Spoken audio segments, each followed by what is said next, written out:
This is one of the longest and most heated debates in modern history.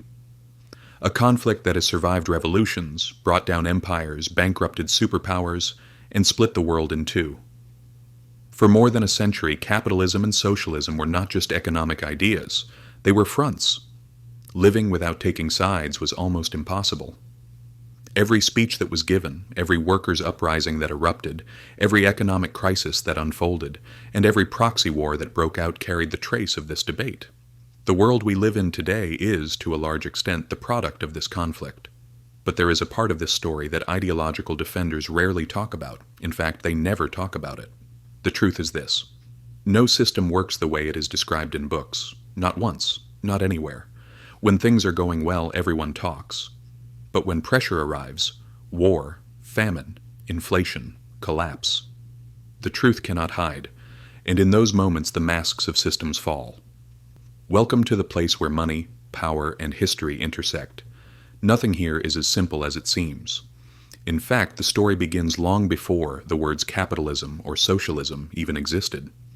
Because for most of human history, there was no such thing as an economy. There was survival.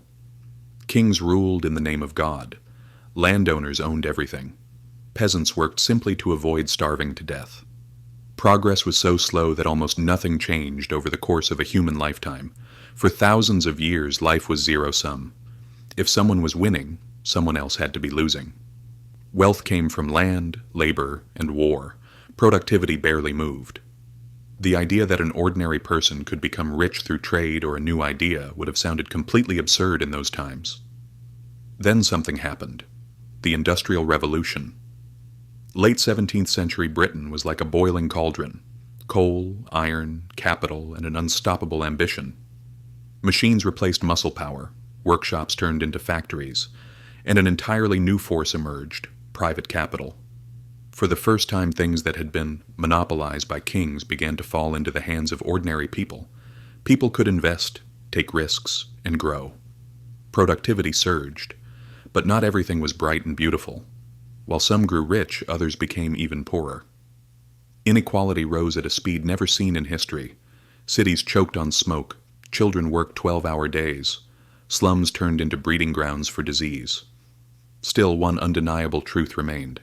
Capitalism had created the greatest production explosion the world had ever seen. More goods, more money, more speed. And it was precisely at this point that socialism emerged, not as a utopia, but as a rebellion. In the mid-1800s, Karl Marx and Friedrich Engels looked at smokestacks, workers' uprisings, and factory floors soaked in sweat and blood, and said this: the problem lies in the system itself. To them, capitalist wealth was nothing more than stolen labor disguised as opportunity. If factories belonged to workers, if profits were shared, and if production was organized around human needs, society could finally be just. No exploitation, no cycles of crisis, only rational planning and equality. On paper, it looked perfect. For millions crushed under the gears of early capitalism, this idea meant justice. But then, theory was one thing. Life was another. Socialism's first great experiment was not conducted in a classroom. It was conducted on the ruins of an empire. In 1917, revolution broke out in Russia. The Tsar was gone. The old elites fled or were killed. Lenin inherited a vast, hungry, uneducated, and backward country, 150 million people, and a system to build from scratch. The Soviets built it. Land passed to the state. Factories passed to the state. Banks, resources, all to the state. Prices were set by bureaucrats. Profit was replaced by production quotas. The private sector was erased. In theory, this meant equality and efficiency. In reality, it meant chaos. Without price signals, no one knew what to produce or how much. Without competition, innovation stalled. Without personal gain, people stopped striving to do better. Shortages became normal. Lines became part of daily life. Agriculture collapsed, hunger spread. Even Lenin was forced to step back and allow limited private trade. But here's the interesting part. Even when socialism failed, it did not lose its appeal. Because capitalism at that moment did not look very impressive either. In the early 1900s, capitalism was growing rapidly and destabilizing just as fast. Speculation ran out of control. Monopolies took over markets. The rich lived like kings while millions struggled to survive. Wealth was being created but not shared. And in 1929, the system collapsed. The stock market crashed. Banks failed. Unemployment soared to 25%. This was not a recession. It was a global economic catastrophe. Suddenly, for millions, capitalism no longer looked just broken. It looked deadly. By the 1930s, the world faced a bitter truth. No system worked the way it was promised. Then came the Second World War. War tested every system at its limits. The Soviets, through strict state control, mobilized their entire country for survival. Capitalist countries like the United States showed how powerful the private sector could be, as long as there was state coordination. When the war ended, ideology was not the winner. Numbers were. After 1945, the world turned into a real-life laboratory.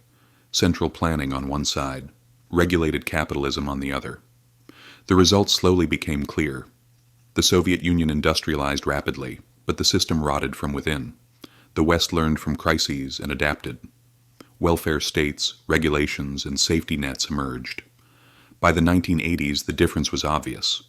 The Cold War was not won with weapons, but with performance. When the Berlin Wall fell, socialism was defeated not by bombs, but by empty shelves. But the story of capitalism did not end there. In the 1990s and 2000s, a new form of capitalism emerged. Finance grew. Debt grew. Inequality rose again.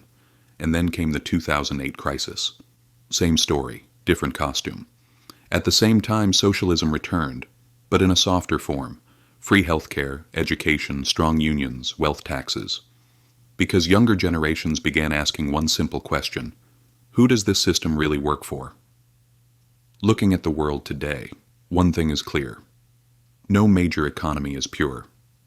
Scandinavian countries are capitalist but social. The United States is rich but unequal. China is state-controlled but market-driven. The truth is simple. All systems are hybrids. Because human nature never disappears under any ideology, it only changes shape. The real question is this: who controls the power? And history keeps telling us the same thing. Power never disappears. It only changes hands.